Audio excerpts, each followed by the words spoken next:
Hello everyone. तो देखो हम आ चुके हैं अपने लेक्चर नंबर 8 में। एक एक करके लेक्चर करते जा रहे हो। तो आज का टॉपिक क्या है हमारा? That is pseudo first order reaction. बस एक ही टॉपिक करेंगे, बहुत छोटा लेक्चर है। पर आप बोलोगे सर आपने लेक्चर नंबर 7 में बोला था कि आप न्यूमेरिकल्स कराओगे प्रेशर वाला। तो मैंने क्या किया है, कमेंट बॉक्स में लिंक डाल दिया है, तो प्रेशर वाला क्वेश्चन आप सेपरेटली कर सकते हो, पर कर लेना उसको। क्लियर है? तो स्टार्ट करते हैं सूडो फर्स्ट ऑर्डर रिएक्शन। देखो होता क्या है, सूडो वर्ड का मतलब क्या होता है? सूडो वर्ड का मतलब होता है फॉल्स। मतलब आपको लग रहा है पर ऐसा है नहीं। ठीक है, इसका एग्जाम्पल बड़ा इंपॉर्टेंट है, बता रहा हूं, समझ के चलना। दोनों एग्जाम्पल बताऊंगा, दोनों एनसीईआरटी में दिया हुआ है, ध्यान देना। तो मैंने ले लिया एग्जाम्पल नंबर 1, जिसका नाम होता है hydrolysis. Hydrolysis of Easter. Hydrolysis of Easter. ठीक है भाई। अब आप बोलोगे सर ये हाइड्रोलेसिस क्या होता है? तो ऑर्गेनिक केमिस्ट्री में पढ़ाया था ना। तो हाइड्रोलिसिस का मतलब होता है वाटर के साथ रिएक्शन करना। और वाटर लेते हैं कौन से मीडियम में? Acidic medium. तो ये जो है H2OH+, इसी को बोलते हैं हाइड्रोलिसिस। ठीक है। और ईस्टर तो आपको पता ही होता है, नहीं पता होता है तो लिख देता हूं, ऑर्गेनिक केमिस्ट्री में पढ़ाऊंगा वहां पे। तो ईस्टर एक कंपाउंड होता है कुछ इस टाइप का, CH3 डबल बॉन्ड OCH3। ठीक है, इसको हम लोग ईस्टर बोलते हैं। ठीक है। और साथ में ले लिया क्या? वाटर, जल ले लिया। और जल कौन से मीडियम में लेते हैं? Acidic medium. अब रिएक्शन करेंगे तो प्रोडक्ट बनेगा। रिएक्शन तो अपने को पता नहीं, तो सिंपल जुगाड़ बताऊं क्या? जो ऑर्गेनिक केमिस्ट्री अभी तक नहीं पढ़े हैं, वैसे मैंने वीडियो नहीं डाला है, बहुत जल्दी आने वाला है ऑर्गेनिक केमिस्ट्री का वीडियो सब भी। तो देखो करना कुछ मत, कार्बन ऑक्सीजन का ये बॉन्ड तोड़ना, वाटर का ही ना एडिशन करना है। वाटर में आपको पता है दो चीज होता है, एक होता है H+ और एक होता है OH-, पता है ना? कुछ मत करना, बॉन्ड तोड़ना, O को दे देना H, बगल वाले को दे देना OH। आपका आंसर आ गया, जुगाड़ बता दिया है मैंने। ठीक है। तो देखो आंसर क्या होगा? CH3, C double bond O, यहां आ गया है OH, और साथ में क्या बन गया है? CH3OH। ठीक है, ये हमने रिएक्शन कर लिया। पर हमें पढ़ना क्या है? Pseudo first order reaction. तो ध्यान से देखो।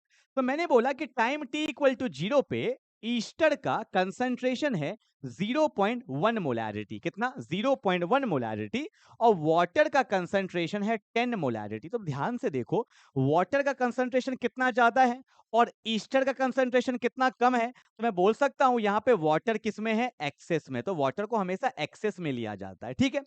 अब कुछ समय बीतेगा, कितना समय बीत गया? T समय बीत गया। तो रिएक्टेंट क्या होगा? प्रोडक्ट की तरफ कंज्यूम होगा। तो 0.1 से 0.1 चला गया तो वैल्यू क्या बचा? 0। ये तो पूरा कंज्यूम हो गया। तो जितना बगल वाला कंज्यूम होगा, सामने वाला भी तो उतना ही कंज्यूम होगा। तो 10 से 0.10 मोलैरिटी चला गया, तो वैल्यू क्या बच गया? बोलो जल्दी से। वैल्यू बच गया 9.90 मोलैरिटी। बच गया या नहीं बच गया? बोलो ना हाँ या ना। क्या मैं ऐसा बोल सकता हूं कि 9.90 अप्रोक्सीमेटली किसके बराबर है? 10 के ही तो बराबर है। मतलब वाटर का कंसंट्रेशन में ज्यादा चेंज नहीं आया, ये तो पूरा ही खत्म हो गया। अब सोचो, एक समुद्र है, समुद्र में से तुम अगर एक लोटा पानी निकाल लोगे तो कोई फर्क पड़ेगा क्या? तो 10 मोलारिटी में से अगर 0.1 निकाल लिए तो कोई फर्क पड़ गया? वाटर तो अभी भी उतना ही है। मतलब वाटर का कंसंट्रेशन में ज्यादा चेंज नहीं आया, ये तो पूरा खत्म ही हो गया। पर इसमें कोई भी ज्यादा चेंज नहीं आया, मतलब अभी वाटर अभी भी क्या है? कंसंट्रेशन उसका क्या है? कांस्टेंट है, कुछ ज्यादा फर्क नहीं पड़ा। अब देखो ध्यान से, यहां पे ऊपर कर दूं थोड़ा सा। अगर मैं रिएक्शन का रेट लिखता हूं, जो हमने रेट लॉ में पढ़ा था, तो रेट लॉ में कैसे लिखते थे? Rate is equal to rate constant, और होता था कंसंट्रेशन ऑफ रिएक्टेंट। तो क्या है? CH3 COO एक साथ लिख देता हूं। और यहां पे कौन है? CH3, और बगल में कौन है मेरा? वाटर है ना। तो यही ना होता था इसका रेट लॉ। कुछ नहीं है, पावर तो क्या है? 1 और 1। ठीक है। तो अभी देखने में क्या होना चाहिए था? सेकेंड ऑर्डर होना चाहिए था ना। बट आपने क्या देखा कि वाटर का कंसंट्रेशन में कोई भी चेंज नहीं आ रहा है रिएक्शन के दौरान। मतलब वाटर का कंसंट्रेशन क्या है? कांस्टेंट। क्या है? कांस्टेंट ही तो है। के भी कांस्टेंट, ये भी कांस्टेंट, तो कांस्टेंट कांस्टेंट कांस्टेंट हो जाएगा। मतलब जो नया रेट आएगा उसको मैं रेट डैश बोल देता हूं। के को मैंने के डैश बोल दिया, कांस्टेंट इंटू कांस्टेंट तो कांस्टेंट। और यहां पे इसको ढंग से लिखो, क्या है? के डैश लिखेंगे, के डैश लिखेंगे, के डैश लिख दिया। और यहां पे कौन बचा? CH3, C double bond O, CH3। कुछ नहीं है तो पावर क्या है? 1 है ना। अब ध्यान से देखो इस रेट लॉ को, ध्यान से देखो। ऑर्डर क्या है, सिर्फ वन है, तो कौन सा ऑर्डर दिख रहा है, फर्स्ट ऑर्डर। पर होना क्या चाहिए था, सेकंड ऑर्डर। पर क्यों हुआ फर्स्ट ऑर्डर, क्योंकि वाटर का कंसंट्रेशन में कोई चेंज नहीं आया, वाटर का कंसंट्रेशन क्या रह गया, कांस्टेंट। तो कांस्टेंट इनटू कांस्टेंट तो कांस्टेंट हो गया, तो हमें देखने में कैसा लग रहा है, फर्स्ट ऑर्डर। तो ऐसे रिएक्शन जो होते हैं सेकंड ऑर्डर पर देखने में लगता है फर्स्ट ऑर्डर, ऐसे रिएक्शन को बोला जाता है सूडो फर्स्ट ऑर्डर रिएक्शन। और ऐसा तभी हो सकता है, ऐसा तभी हो सकता है जब एक चीज क्या रहेगा, एक्सेस में। क्या रहेगा, एक्सेस में, मतलब वाटर यहां पे क्या है, एक्सेस में है, जिसमें कंसंट्रेशन में चेंज नहीं आता है। क्लियर है, जल्दी से उतारेंगे।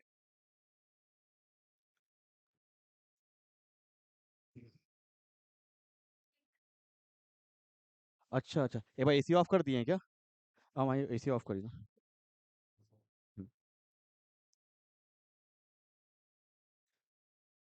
चलो, हो गया भाई, क्लियर है क्या यहाँ?